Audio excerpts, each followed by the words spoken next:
It may be difficult to see all the details at this point, and the one on the far left is not facing the right direction. But there they are. Yellow gold, red gold, white gold. Like I said, it's hard to see definition, but if you look, you can see the striated pattern. Let me get you this one facing the right way so you can see all three.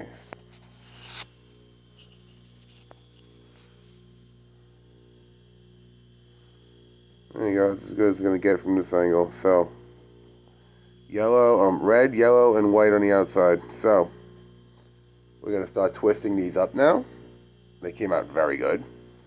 And, you know, the basic method I've been prescribing is really primitive in its application. But, I mean, so were the first people that made this stuff. And, you know, they had primitive methods because they didn't use anything that you could plug into the wall.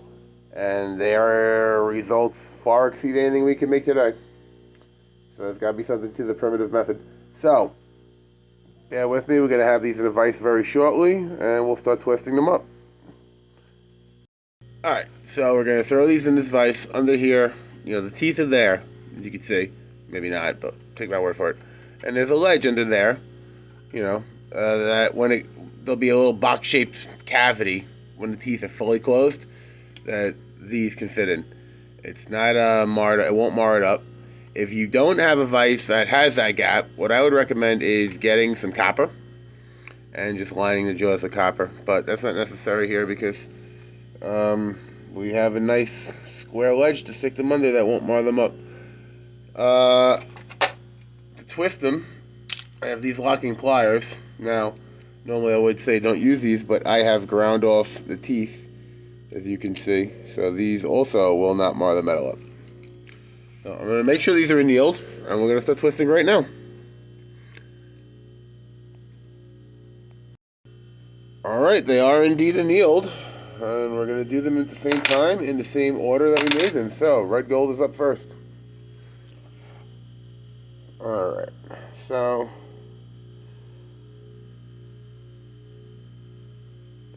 generally speaking, one end usually gets messed up. I think it's because like part of it won't be twisted, you know. So you have a straight section part that's locked either in the vise or the jaws of the pliers.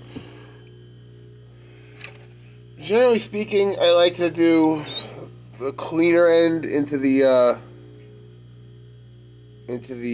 vise. Okay, so I'm very liberal with heat. As you can see, I'll blast these things with blowtorches. I'm not afraid of anything, but I'm not afraid of anything.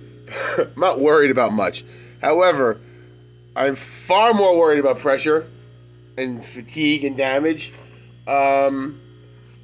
Almost a hypochondriac. I'm the type of person, when it comes to this, an analogy would be I will take 35 preventative measures to make sure I do not get sick. I do not want this thing to stress or fracture, and because of that, I think I've said this before, I never even let it get near work hardened. So, I hear a creak. I will twist this I'll probably crank this thing around 4 times evenly. I could probably go 12. This is 18 karat gold and sterling, so it's soft and workable. I don't care. I don't even want it remotely getting stiffened up. So it starts to stiffen up, I take it out and anneal it.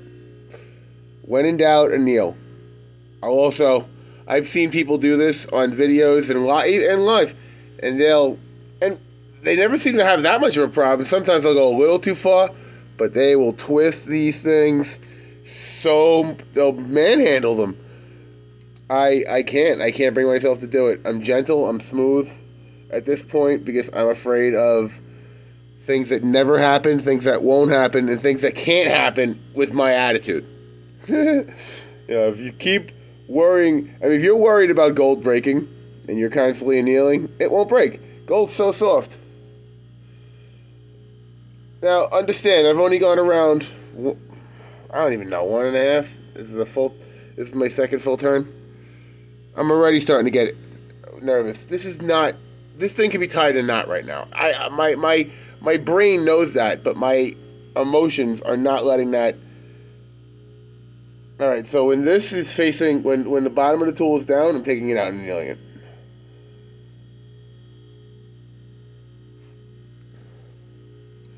Alright, maybe a little more. It really is cooperating.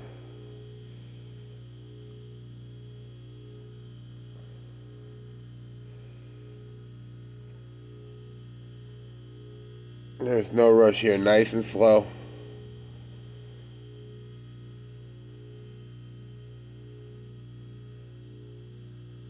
That's getting annealed. Alright. Do I want to anneal? Do I want to twist these other two so I can keep... I want these to match as much as possible, and I feel like that if I take this out, put it down, I'm going to do that. Do them in sets. Try not to always remember what end. I don't like to... So now that end's been in the jaws over here, this end's been in the pliers, that's how it's going to stay. So, now as you can see, nice and smooth, not marred up. Okay. Yellow gold next.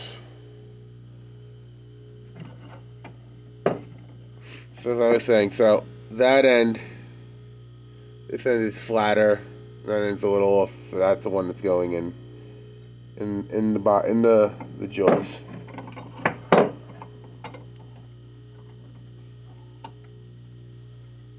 Oh, also, you might want to, not that it should matter. It shouldn't matter at this point, because if they can come apart, then you didn't do your job right.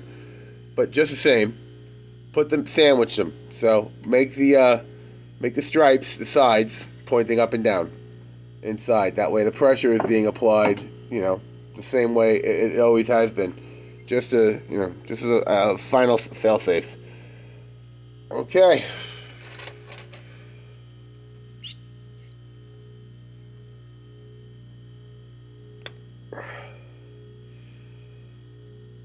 Yellow gold is always the softest. I don't know why.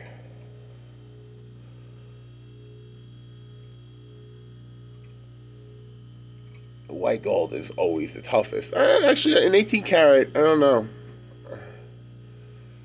I've only twisted up 3 18 karat white billets before. The rest of them have all been 14 karat. 14 karat white gold's like iron. I don't care if it's palladium based. I don't care if it's nickel based. It is tough. It's a very tough metal. So tough. I remember the first time I even worked with it. I'm on Gane researching it, and I see this article about how this female jeweler, who's very apparently diminutive, she's about 85 pounds. She's mad. She was angry that our customer wasn't being. She had an issue with a customer who was being, I guess, a little sexist. First, I want to say, most jewelers are men. You go down to 47th Street, and you will see more men working at those benches. I've been in this industry a long time. My father had a jewelry store. I grew up there. I trained under a few instructors. The top 5 metalsmiths and jewelers that I know, the most fiercest of us that I have ever met, all women. So, don't be sexist. That being said, this one woman wasn't strong enough to twist a white gold to bend over a 20 gauge white gold band. 20 gauge. She couldn't bend it into it. She didn't want to do it because she said she wasn't strong enough to bend it into a thing. And so I thought that sounded absolutely preposterous. And then I played with white gold for the first time. Now, I'm a gorilla, 250 pounds. I manhandle anything. But I could see how this was a very tough little metal, considering, and relative to any other type of gold. Even 10 karat gold, which is not gold. Has gold in it. It's not gold. Anyway.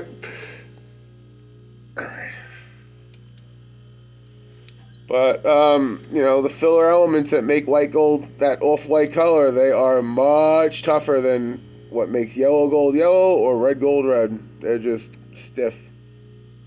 Let's see. Alright. Substantially easier than 14 karat white gold, but of these three, definitely the most resistant.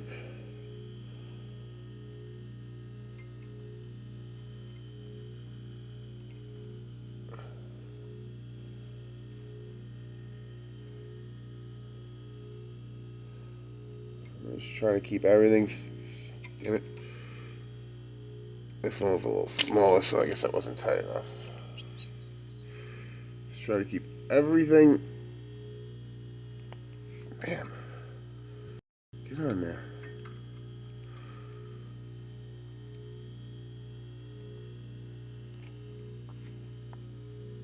Ah, there we go.